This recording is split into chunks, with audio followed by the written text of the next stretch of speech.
ಗಿರಿಯಲ್ಲದೆ ಹುಲ್ಲು ಮರಡಿಯಲ್ಲಿ ಆಡುವುದೇ ನವಿಲು, ಕೊಳನಲ್ಲದೆ ಕಿರಿಕೊಳ್ಳ ಕೆಳಸುವುದೇ ಹಂಸೆ, ಮಾಮರ ಸವಿ ತಿನ್ನಲ್ಲದೆ ಸ್ವರಗೈಯುವುದೇ ಕೋಗಿಲೆ, ಎನ್ನ ದೇವ ಚನ್ನ ಮಲ್ಲಿಕಾರ್ಜುನ ಅಲ್ಲದೆ ಅನ್ಯ ವಿಷಯಕ್ಕೆ ಎಳಸುವುದೇ ಎನ್ನ ಮನವ, ಕೇಳರಿ ಗೆಳತಿಯರ.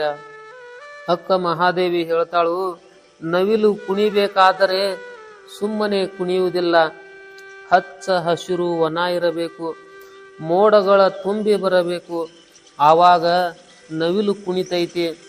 ಒಂದು ಹಂಸ ಈಸಬೇಕಾದರ ಬಾವಿ ಕೆರೆಯಲ್ಲಿ ಈಶಾಡುವುದಿಲ್ಲ, ಅದು ಸಮುದ್ರವನ್ನ ಆಯ್ಕೆ ಮಾಡತೈತಿ. ಮಾಮರ ಸವಿ ತಿನ್ನಲಾರದೆ ಕೋಗಿಲೆಗೆ ಕಂಠದಲ್ಲಿ ಸುಮಧುರವಾದಂತಹ ಸ್ವರ ಹುಟ್ಟುವುದಿಲ್ಲ. ಇವು ಪಕ್ಷಿಗಳು ಈ ರೀತಿ ಆಯ್ಕೆ ಮಾಡ್ಕೋತಾವ ಅಂದಾಗ ನಾನು ಒಂದು ರೀತಿ ಆಯ್ಕೆ ಮಾಡಿಕೊಂಡಿನು.